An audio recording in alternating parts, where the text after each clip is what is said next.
Hello students, प्रश्नावली 14.1 जिसमें माध्य निकालना है उस एक्सरसाइज का हम करेंगे सेवन्थ सम। सेवन्थ सम में हमें ये आंकड़े दिए गए हैं और इसमें SO2 की सांद्रता का माध्य ज्ञात करना है। सारी एक्सरसाइज ही माध्य पे डिपेंड करती है। सबसे पहले तो हम ये देख लेते हैं कि ये आंकड़े बहुत ज़्यादा बड़े नहीं हैं, इसलिए हम जब आंकड़े बहुत ज़्यादा लंबे ना हो तो हम कौन सी विधि का प्रयोग करते हैं? प्रत्यक्ष विधि का।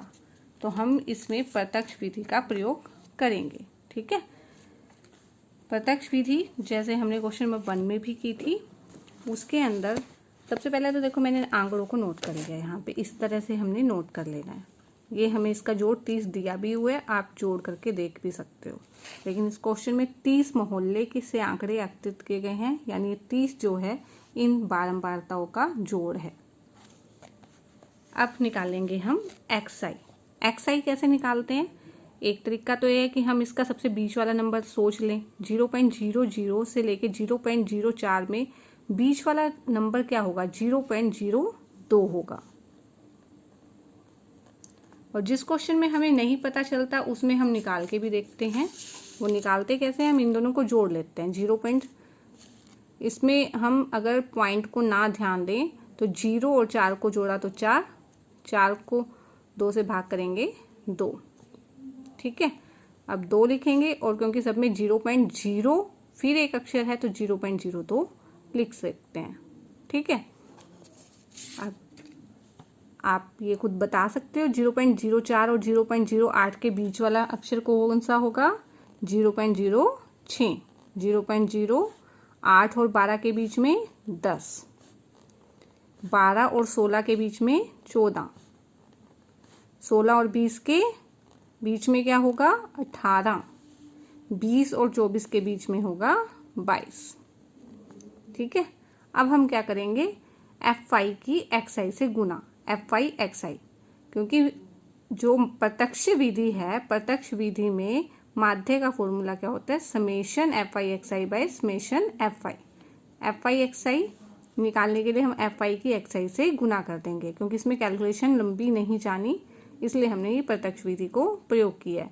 अब देखो, पॉइंट से गुना करने में कोई प्रॉब्लम नहीं होती। आप 4 को पहले 2 से गुना कर लो, 4 दूनी 8। पॉइंट को मत सोचो, इसमें 4 अक्षर है और इसमें 2 है तो 4 दूनी 8। फिर पॉइंट उस हिसाब से लगा देते हैं। पॉइंट के बाद 2 अक्षर हैं तो एक अक्षर, दूसरा अक्षर हम 0 करके बना देंगे और पॉइंट। ठीक है, अब इसमें भी 9 और 6 को ही सोचना है। 9 और 6 की गुना करेंगे, 9 6 54। पॉइंट के बाद यहाँ भी 2 अक्षर हैं तो 2 अक्षर से पहले पॉइंट लग जाएगा। ठीक है, एक के नीचे एक लिखते जाना है ताकि बाद में जोड़ने में दिक्कत ना आए। 9 को 10 से गुना करेंगे 90 और ऐसे ही 0.90। 14 दूनी 28। 18 चौके 72। 22 दूनी 44। ठीक है, अब हम इसको जोड़ लेंगे। जोड़ने के ऊपर हम सबको जोड़ना आता ही है। जोड़ने पर क्या आ जाएगा? इसमें जब आप इसको जोड़ोगे 8 4 12, 12 और 8 20, 20 और 2 22 और 4 26। ठीक है, 2 और 5 7, 7 9 16 और 2 18, 18 और 7 25 और 4 29। 2 हासिल आ जाएगी और यहाँ पे 2 आ जाएगा, 2.96 आ जाएगा। देखो, माध्य को x बार के रूप में भी लिखा जाता है। माध्य को ही x बार, ये माध्य का नोटिफिकेशन है, इस तरह से इसको लिखा जाता है। अब समेशन FI XI 2.96। ठीक है, और समेशन FI कितना दिया हुआ है हमें? 30। अब हम इसको भाग करेंगे। देखो, पहले तो हम इसको 3 से ही भाग कर लेते हैं, क्योंकि 0 का मतलब भी है एक अक्षर से पहले पॉइंट लग जाना।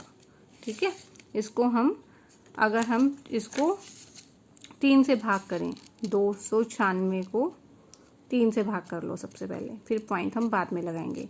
3 में 27, 9 में से 7 गया 2, 3 8 24, 2 और अगर हम 0 लेते हैं तो 2 3 छिके 18, ठीक है। तो 9 8 6 आ गया भाग करके, क्या भाग करके आ रहे हैं 9 8 6। अब पॉइंट के बाद यहाँ 2 अक्षर हैं और एक ये 0 थी, इसने भी एक पॉइंट ही लगाना था, तो ये बन जाएगा 0 पॉइंट। देखो इसको नहीं हम ये गिनेंगे, हम ये 6 लेते ही नहीं है क्योंकि ये यहाँ पे अक्षर तो खत्म हो गया था। तो ये 9 9 8 यहाँ तक हम नहीं कर रहे हैं, ठीक है। 98 आ गया था इसको भाग करके। अब ये पॉइंट के बाद 2 अक्षर हैं, तो ये 2 अक्षर और एक इस 0 के नाम का अक्षर हो जाएगा, 3 अक्षर हो जाएंगे और उससे पहले पॉइंट लगेगा, तो ये बन जाएगा 0.098। ये इसका आंसर आ जाएगा, ठीक है। 0.098 इसका क्या आ जाएगा आंसर।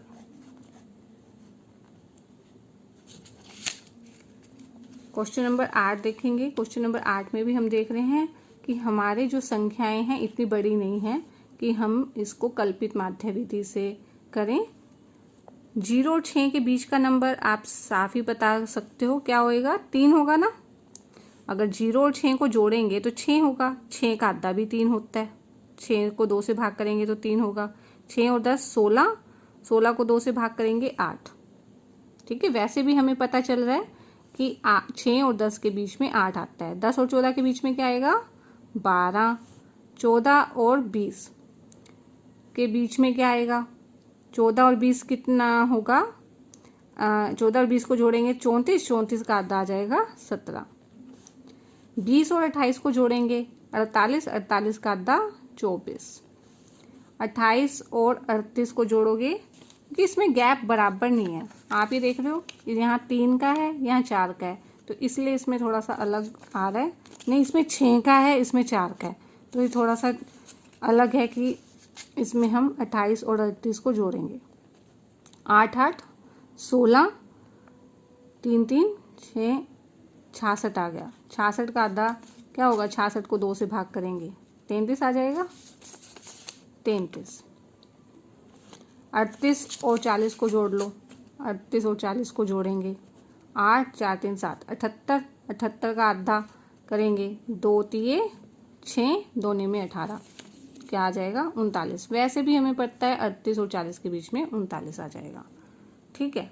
अब इनको गुना कर लो। एक्सआई तो आपको हर क्वेश्चन में निकालना ही पड़ता है। अब विद्यार्थियों की संख्याओं का जोड़ हमें दिया हुआ है इस क्वेश्चन में, देखते हैं। 40 विद्यार्थी बोला गया है, तो ये हमें FI क्या दिया हुआ है 40 समेशन FI। अब इनकी गुना कर लेते हैं। 11 3 33, 10 को 8 से गुना करेंगे 80, 12 7 84, 17 चौके 68, 24 चौके 96, 33 3 99, 39 एकम 39, ठीक है। अगर जिसका पहाड़ा ना है तो गुना करके भी देख सकते हो, वो तो आपको पता ही है। अब हम इनको जोड़ लेंगे। जब आप इनको जोड़ोगे तो 499 आ जाएगा जोड़ के, ठीक है। और अब फॉर्मूले में इसको पढ़ेंगे समेशन FI XI, यानी FI XI का जोड़ है 499 और FI का जोड़ है 40, ठीक है। अब इसको 40 से भाग करने की बजाय देखो ये 0 है तो इसके लिए पॉइंट लग जाता है, जस्ट 0.9 को 4 से भाग कर लो, ठीक है। 4 से भाग करेंगे 4 एकम 4, 4 दूनी 8, एक जो शेष बचेगा 1 9 के साथ लगेगा 19, 4 चौके 16 और 30 बन जाएगा। 1 0 लेंगे तो 4 7 28, ठीक है। आप अपने अकॉर्डिंग भी भाग करके देख सकते हो इसको पूरा, आप ऐसे जैसे भाग करते हैं वैसे भाग करके देख लो 4 से, तो भी कितना ही आएगा, ठीक है। ये हो गया क्वेश्चन नंबर 8। अब रह गया इसका सिर्फ क्वेश्चन नंबर 9। क्वेश्चन नंबर 9 मैं आप पे छोड़ती हूँ। बिल्कुल सेम इसी तरह से आप कर सकते हो, कल्पित माध्य विधि से भी कर सकते हो और प्रत्यक्ष विधि से भी आप इस क्वेश्चन को कर सकते हो, ठीक है। इस बार सिलेबस में आपके पग विचलन विधि नहीं है, इसलिए पग विचलन विधि आपको नहीं करवाई गई। ओके, तो ये क्वेश्चन नंबर 9 आपका होमवर्क है, आप सबको मुझे करके भेजना है।